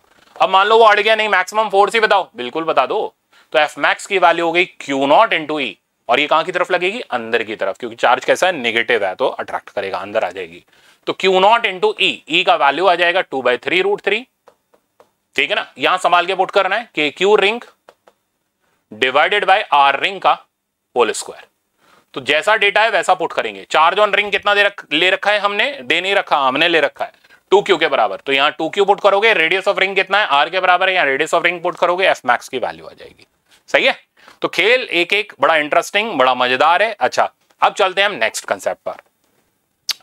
Next आता है, हाँ यहां बड़े इंटरेस्टिंग सवाल है, सवाल दिखाओ, मजेदार है। जैसे ये सवाल देखो कितना इंटरेस्टिंग सवाल है, ये रॉड का आपका सवाल आ जाएगा, टाइम पीरियड निकालने वाले। ये वो सवाल हैं जो हर स्टूडेंट को लास्ट मोमेंट पे रिवाइज करके जाने चाहिए, पर स्टूडेंट को पता ही नहीं होता क्या रिवाइज करके जाना चाहिए, छोड़ जाता है, फिर एग्जाम में नंबर नहीं आते। इसलिए यहां पर हम रिवीजन कैप्सूल के थ्रू कर रहे हैं ताकि एक एक चीज आपकी परफेक्ट हो जाए। अब देखो हमें एक सेक्टर दे रखा है, इस पे चार्ज Q है, लेंथ इसकी L है, यहां बोलो लीनियर चार्ज डेंसिटी लैम्डा है। तो अगर चार्ज QL दे रखा है, फट से लैम्डा लिख लो, चार्ज बाय लेंथ होता है। अब अगर लेंथ भी नहीं दे रखी, रेडियस दे रखा है, तो लेंथ लिखने का तरीका हो जाएगा थीटा बराबर r अपॉन रेडियस, यानी L को आप r थीटा लिख सकते हो। तो मतलब सिचुएशन के हिसाब से खुद को यहां पर एडजस्ट करना है। अब सेक्टर की फील्ड का फॉर्मूला एक सिंपल फॉर्मूला होता है, ये फील्ड इसके बाइसेक्टर पर होती है। अगर चार्ज पॉजिटिव है तो बाहर की तरफ, नेगेटिव है तो अंदर की तरफ।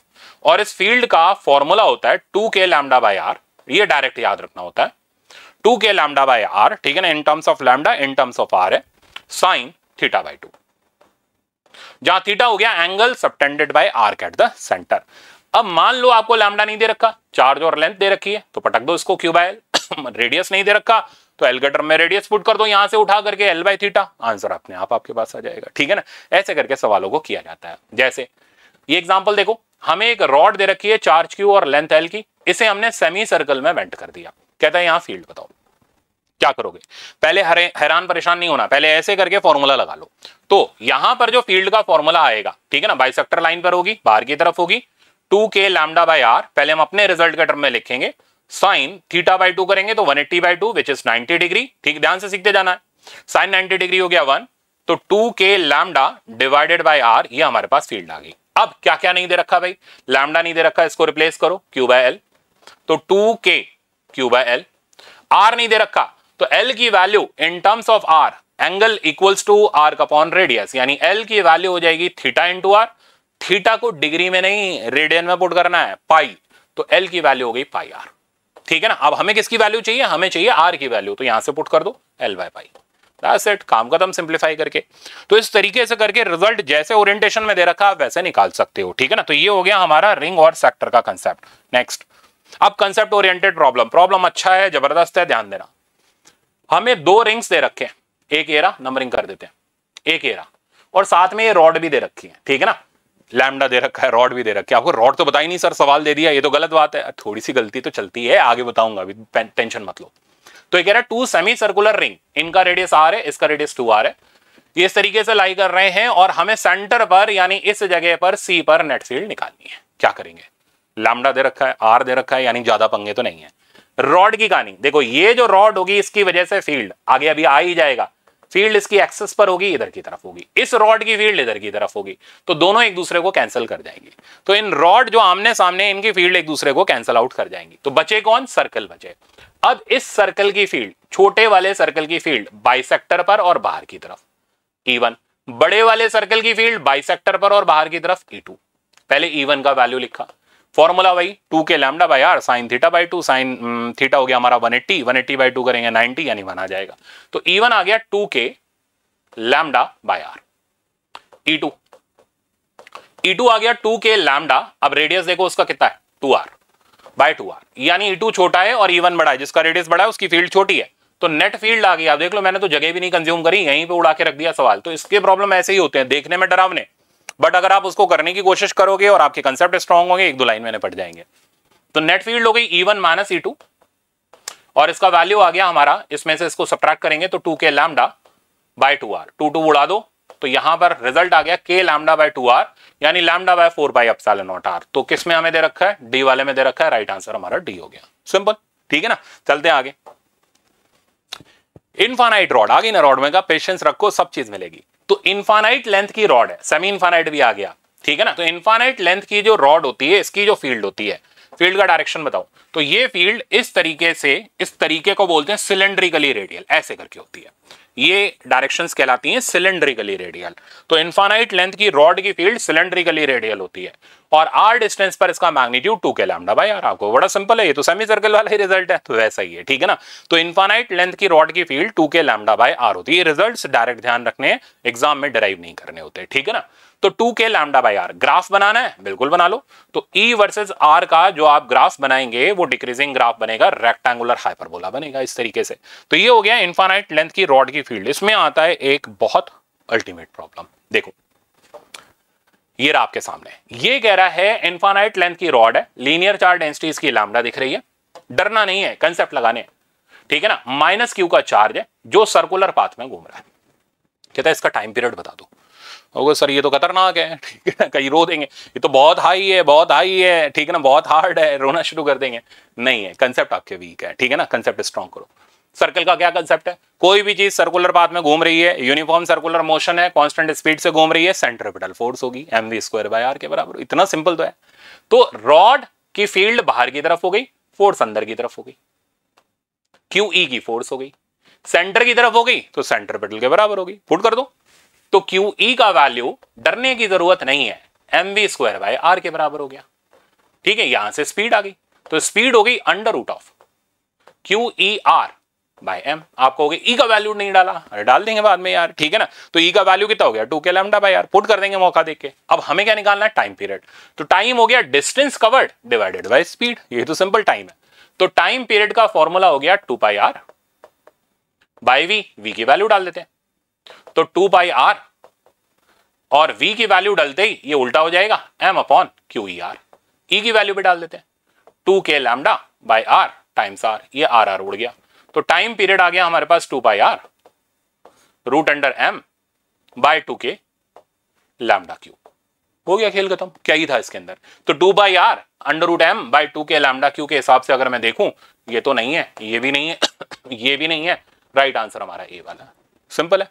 तो नई नई चीजें हैं, सब कुछ आ रही है। अब आप खास तौर पे गौर करो, इलेक्ट्रोस्टैटिक को हम डायरेक्ट नहीं कर रहे, इसको हम मैकेनिक्स से लिंक कर रहे हैं, क्योंकि आपके एग्जाम का पैटर्न ही वही है, ठीक है ना। काइनेमेटिक्स भिड़ाएगा, अपना फ्रिक्शन लगाएगा, लगा लिया ना आज हमने, सर्कुलर मोशन भी लगाएगा, ठीक है ना। इसके बाद क्या होगा, आगे चल के प्रोजेक्टाइल भी लगाएगा। तो हर चीज हम भी लगाना जानते हैं, हम क्यों नहीं लगा सकते? डरने की जरूरत बस नहीं है, कंसेप्ट सीखना है।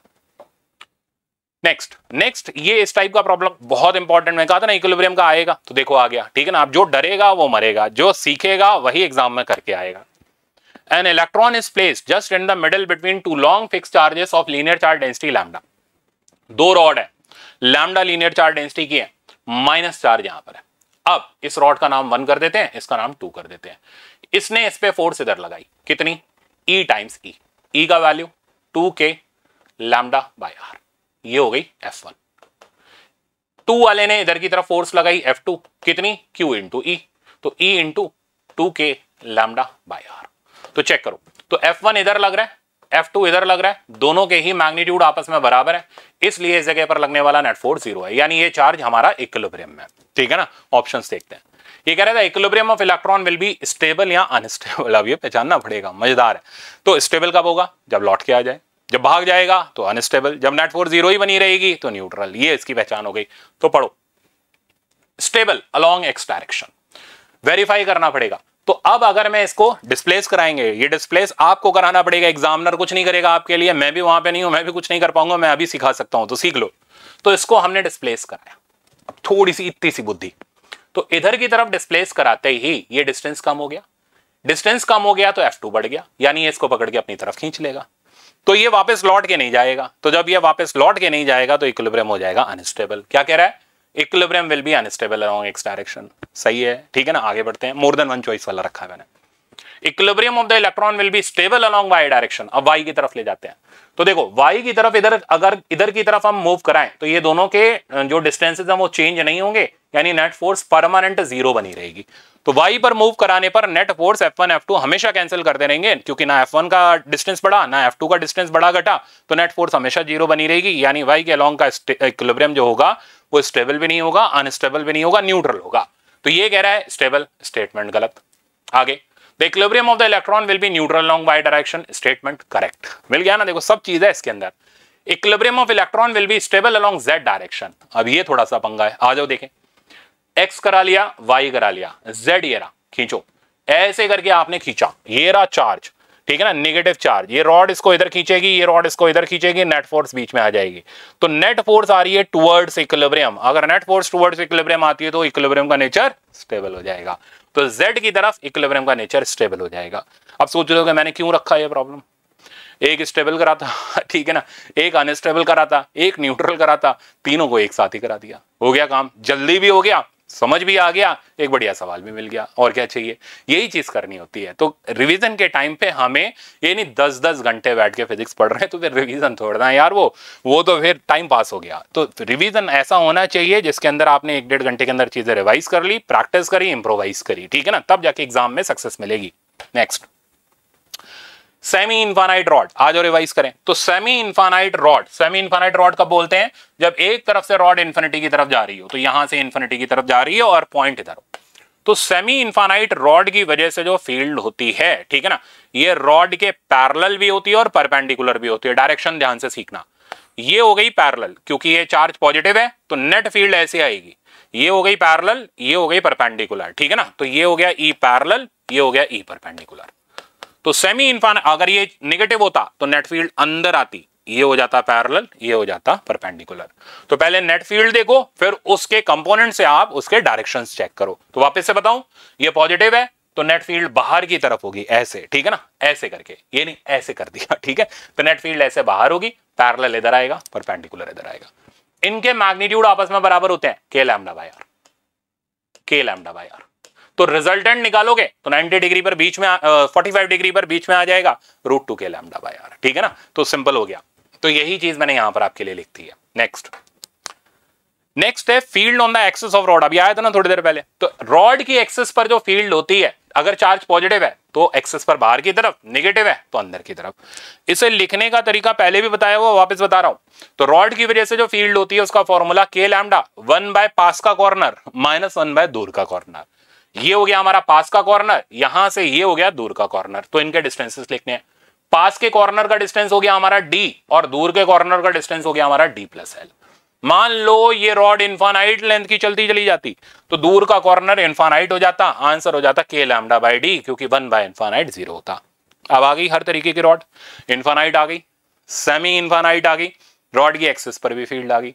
अब सोचो वो जो भी सेमी सर्कल वाला कराया था वो फील्ड रॉड वाली कैंसिल हो गई ना, क्योंकि ऊपर वाली रॉड की फील्ड नीचे हो गई, नीचे वाली रॉड की फील्ड ऊपर हो गई, धड़ाम से कैंसिल हो गई। तो मैंने बोला था आएगा और बताऊंगा, ठीक है ना, तो आई थिंक क्लियर हो गया। नेक्स्ट देखो, नेक्स्ट आप देख रहे हो 2 सवाल।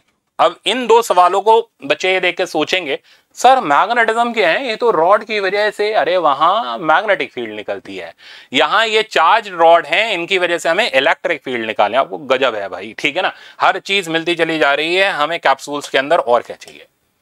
तो a thread carrying uniform lambda per unit length की linear charge density as shown in the figure radius curvature r है, लेंथ ऑफ द थ्रेड हमें दे रखी है, लेंथ ऑफ द थ्रेड हमें पता ही है कि ये इनफाइनाइट है, ये भी इनफाइनाइट है, मैग्नीट्यूड निकालना है पॉइंटों पर। मजेदार है, बहुत आराम से ध्यान से करना है, क्योंकि इधर उधर हाथ हिला सवाल गया। तो देखो बेटा, ये 1 हो गया, ये 2 हो गया और ये 3 हो गया। पहले इस डायग्राम में करते हैं, ठीक है। इस सबको जो नीचे ये है पोर्शन, इसको भूल जाओ। ये हो गई हमारी सेमी इनफाइनाइट रॉड, ठीक है ना, चार्ज पॉजिटिव है, बस इतने की वजह से करेंगे। इसकी वजह से फील्ड बाहर की तरफ ऐसे। ये हो गया पैरेलल कंपोनेंट E, ये हो गया रॉड के perpendicular component magnitude E। E का फॉर्मूला अभी जस्ट सीखा था, semi infinite K lambda by R, ठीक है। आ जाओ, ये वापस से सेमी इनफाइनाइट है। आपको वो बीच में सर्कल क्यों छोड़ दिया? अरे अभी आते हैं यार, थोड़ा तसल्ली रखो। तो वापस से हमारे पास सेमी इनफाइनाइट है, फील्ड इसकी वजह से इधर हो गई ऐसे। ये हो गया पैरेलल कंपोनेंट, ये हो गया परपेंडिकुलर कंपोनेंट E। तो जरा देखो तो क्या हुआ, इसने इसको उड़ा दिया, इसने इसको उड़ा, इसलिए मैंने कहा डायरेक्शन बड़े परफेक्ट होने चाहिए, गड़बड़ हुए तो गए काम से भाई। अब बचा कौन? ये 90 डिग्री वाला सेक्टर। 90 डिग्री वाले सेक्टर की फील्ड कहां होगी? 90 डिग्री वाले सेक्टर की फील्ड होगी बाइसेक्टर लाइन पर बाहर की तरफ ऐसे। तो ये हो गई हमारी net field. Formula 2k lambda by r sin theta by 2। तो 2k lambda by r sin 45, जो कि बन गया 1/√2। तो आंसर मिला √2k लैम्डा बाय r। एक बार वापस से घर पे ट्राई कर लेना, ताकि रॉड की फील्ड में 1% की भी गलती की गुंजाइश ना रहे। आ जाओ, अब हमें ये रॉड दे रखी है, ठीक है। मैं इसका कलर वलर चेंज कर दे रहा हूं ताकि थोड़े अलग से तो दिखें।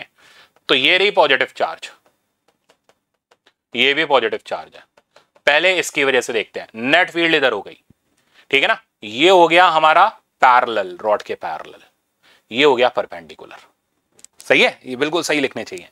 ये हमारी सेमी इनफाइनाइट रॉड हो गई, नेट फील्ड इधर हो गई, ठीक है ना, इधर हो गई। नेट फील्ड इधर हो गई तो ये पैरेलल आ गया, ये परपेंडिकुलर आ गया। अब जरा चेक करो, ये दोनों तो भिड़ के खत्म हो गए, पर ये दोनों आपस में ऐड हो गए। कितना बन गया? 2e, ठीक है ना। E का वैल्यू कितना है? k लैम्डा बाय r, ठीक है। तो ये बन गया 2e। अब बारी है सेमी सर्कल की। सेमी सर्कल की फील्ड देखोगे तो कलर चेंज कर दिया मैंने। सेमी सर्कल की जो फील्ड होगी बाइसेक्टर लाइन पर बाहर की तरफ, कितनी? 2k lambda by r sin 90 degree. sin 90 degree हो गया 1, यानी ये नेट फील्ड हो गई 2k लैम्डा बाय r। अब चेक करो, ये दोनों मिलकर के भी हो गए 2k लैम्डा बाय r, ये भी मिलकर के हो गया 2k लैम्डा बाय r। इसने इसको उड़ा दिया तो नेट फील्ड आ गई 0।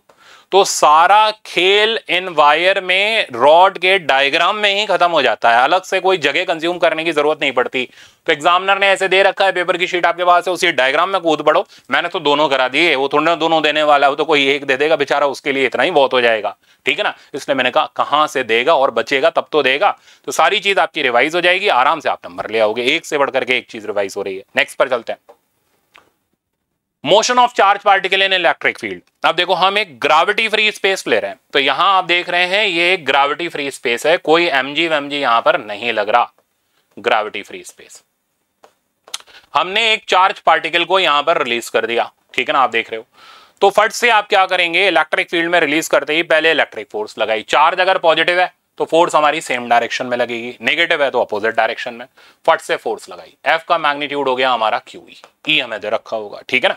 अब क्या होगा, कुछ टाइम बाद, ठीक है ना, हमें इसकी वेलोसिटी निकालनी होगी, ये डिस्टेंस भी निकालना होगा, वर्क डन भी निकालना होगा, काइनेटिक एनर्जी भी निकालनी होगी, ग्राफ भी बनाना होगा, सारी चीजें करते हैं। आ जाओ, तो पहली स्टेप होगी फोर्स की वजह से एक्सेलरेशन लिखो, F बराबर m डाल करके एक्सेलरेशन की वैल्यू आ गई QE बाय। अब आप काइनेमेटिक्स लगा दो। फर्स्ट इक्वेशन लगाई, v equals to u plus at। u initial velocity 0 है, तो हमारे पास वेलोसिटी आ गई आफ्टर टाइम t at, यानी QE by m into t। अब मान लो वो vt ग्राफ पूछे, तो vt ग्राफ हो गया straight line passing from origin. Kinetic energy पूछे तो हाफ mv स्क्वायर ही तो करना है यार, कौन सा इसमें बहुत बड़ा अत्याचार हो गया। हाफ mv स्क्वायर करेंगे तो यह आ जाएगा q square e square by m square into t square. m से m कटा, k proportional to t square.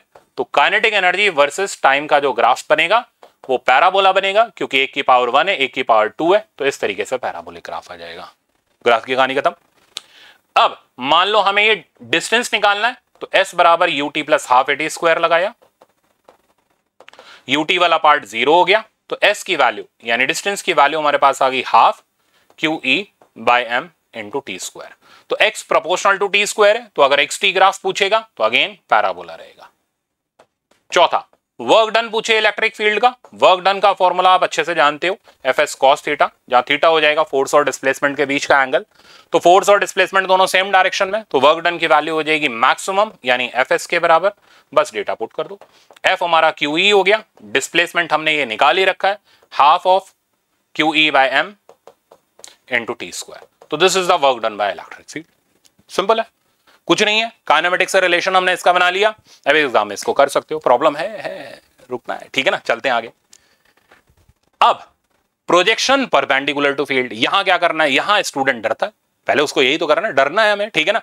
तो डरना नहीं है भाई, ठीक है ना। यहां भी बहुत सिंपल सा तरीका दे रहा हूं, उसको लगा लो, आपका काम खत्म, ठीक है ना। आप इसमें अटकोगे नहीं। तो हमारे पास ये एक नेगेटिव चार्ज पार्टिकल है, सामने देख रहे हो, माइनस क्यू का चार्ज ले लेते हैं। परपेंडिकुलर टू फील्ड हमने प्रोजेक्ट किया इस तरीके से, पहले फोर्स लगाओ, फील्ड ऊपर है, चार्ज नेगेटिव है, फोर्स नीचे आ गई, ठीक है ना। अब इस फोर्स के कारण एक्सेलरेशन वाई एक्सिस की तरफ आ गया, क्यू ई बाय एम। तो एक्स एक्सिस वाली ये जो स्पीड है वी नॉट, ये एज इट इज कांस्टेंट हो गई। तो ये चार्ज पार्टिकल ऐसे पैराबोलिक पाथ बनाता हुआ बाहर निकलता है, इसको बोलते हैं हॉरिजॉन्टल डिस्प्लेसमेंट, ठीक है ना, जो प्लेट के पैरेलल होता है। इसको बोलते हैं लैटरल डिस्प्लेसमेंट, लैटरल। अब ज्यादातर एग्जामिनर यही पूछता है, लैटरल डिस्प्लेसमेंट बता दो, और स्टूडेंट फिर से वो एक ही काम, रोना चीखना चिल्लाना, ठीक है ना, नहीं, सीखना। तो अब ये लैटरल डिस्प्लेसमेंट कैसे निकलेगा, सिंपल एक लाइन का तरीका। आपने प्रोजेक्टाइल पढ़ रखा है, आपको कहा हाँ पढ़ा है, क्यों नहीं पढ़ा है, ठीक है ना। तो ये रहा प्रोजेक्टाइल, इस प्रोजेक्टाइल मोशन में एक्सेलरेशन वाई एक्सिस की तरफ होता है, जी के बराबर होता है, हॉरिजॉन्टल प्रोजेक्टाइल है। तो same as it is horizontal projectile ही तो है, बस ए की जगह जी की जगह क्यू ई बाय एम आ गया, आपको काम खत्म। इसका मतलब बस जहां जी है वहां क्यू ई बाय एम लगा दो, गेम ओवर। तो अब अगर मेरे को ये लैटरल डिस्प्लेसमेंट निकालना है, तो मैंने लगाई ट्रेजेक्टरी की equation, half G X square by U square, और क्या लगाएंगे, half G X square by U square. X हो गया लेंथ ऑफ प्लेट के बराबर, दे रखा है हमें, तो हमने तुरंत लैटरल डिस्प्लेसमेंट वाई की वैल्यू दे दी हाफ जी की जगह। अब ये ध्यान रखना, ये तो प्रोजेक्टाइल के लिए, इसके लिए लिखेंगे तो आ जाएगा जी का replacement Q E by M times L square by V naught square. कितना आसान, ठीक है ना। एक्स एक्सिस की वेलोसिटी कांस्टेंट रहेगी, तो किसी भी इंस्टेंट पर एक्स एक्सिस की वेलोसिटी कांस्टेंट रहेगी क्योंकि एक्सेलरेशन ही नहीं है। वाई एक्सिस की वेलोसिटी लिखनी है, तो वाई एक्सिस की वेलोसिटी हो जाती है जी टी के बराबर। अब जी की जगह आ जाएगा A Y into T, A Y की वैल्यू कहां गई, ये रही क्यू ई बाय एम। तो वाई एक्सिस की वेलोसिटी आ गई Q E by M into T. Net velocity निकालनी है तो यार under root of V X square plus V Y square ले लो। एक और बात बताओ, कई बार ये कहता है ये एंगल बताओ कितने एंगल पर ये बाहर निकला। अब ये एंगल कैसे निकालोगे, ये हो गई y की वेलोसिटी, ये हो गई x की वेलोसिटी, ठीक है ना। तो tan theta V Y by V X हो गया। तो आप ये एंगल, जितने एंगल पर ये बाहर निकल रहा है tan थीटा, ये V Y by V X से निकाल सकते हो। एक और बात बताऊं आपको, कितनी बातें हैं सर। वर्क डन, अब अगर हमें वर्क डन निकालना है फील्ड का, तो फील्ड कहां लग रही है, वाई एक्सिस पर, डिस्प्लेसमेंट वाई एक्सिस का चाहिए होगा, एक्स के परपेंडिकुलर है, उधर का कोई वर्क डन नहीं होगा, तो फील्ड का वर्क डन वाई डायरेक्शन में होगा। तो वर्क डन हो गया फोर्स इंटू डिस्प्लेसमेंट, तो Q E into Y, Y कहां है, ये रहा, पुट कर दो, वर्क डन की वैल्यू आ गई। तो ये सारी चीजें हमारी यहां पर ए टू जेड सब कुछ रिवाइज हो गया इसके अंदर। एक और बता दूं आपको, कितना बताओगे सर, पावर। तो अगर हमें पावर निकालनी हो तो चेक करो, ये फोर्स y की तरफ लग रही है, तो y वाली वेलोसिटी ही पावर में काम देगी, x वाली वेलोसिटी का कोई काम नहीं आएगा। तो power delivered by electric force हो जाएगा F into V Y, F की वैल्यू हो गई क्यू ई, और वी वाई कहां गया, ये तो रहा यार Q E by M into T. एक एक चीज आ गई। एग्जामिनर एक खेल खेल जाता है, ये भी बता दूं, वो पावर नहीं लिखता, वो कहता है बच्चे बहुत होशियार है, पावर लिखूंगा तो समझ जाएंगे। वो कहता है इनको थोड़ा सा परेशान करते हैं, पावर ना लिख करके rate at which electric force is doing work. ठीक है, आप भी मुस्कुराए, मैं भी मुस्कुराया। Rate at which electric force is doing work, अरे ये वही तो है पावर। यानी ये घुस जाता है बेसिक्स में, कहता पावर नहीं बोलूंगा, rate at which electric force is doing work ये बोलूंगा तो बच्चे परेशान होंगे, मजा आएगा हमें। ठीक है ना, तो परेशान नहीं होना, वो पावर हो गई मेरे ख्याल से, अब आप निकाल लोगे। ठीक है ना, आगे प्रॉब्लम की बारी। ठीक है ना, अब ये प्रॉब्लम देख के डरना नहीं है, ठीक है ना, करना है और उड़ा के रख देना है इसको। तो ये कह रहा है इलेक्ट्रिक फील्ड ई में हमने चार्ज की और मास एम को इस तरीके से छोड़ दिया, इनिशियल वेलोसिटी 0 है। और देखो ग्रेविटी कहां कह रहा है, a charged particle q mass m is released from rest in uniform electric field, it covers distance d in time t if only electrostatic force act on the particle, only electrostatic force, ठीक है ना, q e की force लग रही है। तो बताओ speed कितनी होगी, डिस्टेंस कितना होगा, वर्क डन कितना होगा, सारी वही बातें जो मैंने बताई आपको। तो स्पीड टी टाइम बाद, तो v equals to u plus at, यानी q e बाय m इंटू टी, ये स्पीड होगी, वेरीफाई कर लो, ऑप्शन करेक्ट है। डिस्टेंस कितना होगा, तो s बराबर ut plus half at square, ये डिस्टेंस हो गया। तो d की वैल्यू आ गई half Q E by M into T square, ये डिस्टेंस की वैल्यू आ गई। वर्क डन, तो वर्क डन हो जाएगा क्यू ई इंटू डी, इसको पुट कर देते हैं, तो ये क्यू ई इसमें मल्टीप्लाई हो जाएगा, थोड़ा सा डायरेक्ट कर देता हूं, क्यू ई टी का होल स्क्वायर बाय 2m, ये वर्क डन हो जाएगा। फिलहाल डिस्टेंस का ऑप्शन हमारा कौन सा मैच कर रहा है, Q E bye 2m into T square. हाँ, थोड़ा सा ये देख करके चलना, जोश जोश में नहीं किया, आंसर आते हैं गलत आंसर टिक करा है, ये वाला गलत हो गया। Work done by the electric field Q E T का स्क्वायर बाय 2m, इसने स्क्वायर अंदर दे रखा है भाई, तो पता चले वर्क डन निकाल लिया और तुम कुछ ज्यादा ही वो हो गए, जोश में आ गए, हमने तो वर्क डन निकाल लिया भाई, अब तो हमसे बढ़कर कोई नहीं है, एग्जामिनर तुमसे भी बढ़कर है, उसने ऑप्शन ही ऐसा दे दिया कि तुम उसमें गलत फंस गए। मान लो जिसने देखा नहीं सेम ही तो है यार, टिक कर देते हैं, थोड़ा सा केयरफुल रहना, गलत है, ठीक है ना, बाय 2m है, 2m यहाँ स्क्वायर के अंदर दे रखा है, तो 4m स्क्वायर हो जाएगा, वर्क डन नहीं होगा। मजे आए, एक एक चीज समझ आ गई, बेसिक कंसेप्ट सही हो गए, अब आपके कंसेप्ट ओरिएंटेड प्रॉब्लम सही हो गए, ट्रिक्स मिल गई, ठीक है ना, सारी चीजें अब आपको पता चल गई। अब अपना वही रिवाइज करना है, अब आपको नोट से रिवाइज करने के बाद इंप्रोवाइज करने के लिए केटीएस की प्रैक्टिस शीट से आप इलेक्ट्रोस्टैटिक के कूलम्स लॉ और फील्ड के प्रॉब्लम प्रैक्टिस करेंगे और फिर मास्टर शीट लगा करके एग्जाम की धज्जियां उड़ाने की तैयारी करेंगे। 150 नंबर कहीं नहीं गए, तो इतना कर लो। अब हम लोग मिलेंगे इलेक्ट्रोस्टैटिक के पार्ट 2 के अंदर, उस कैप्सूल में हम गॉस थ्योरम और पोटेंशियल की धज्जियां उड़ाएंगे। Thank you so much.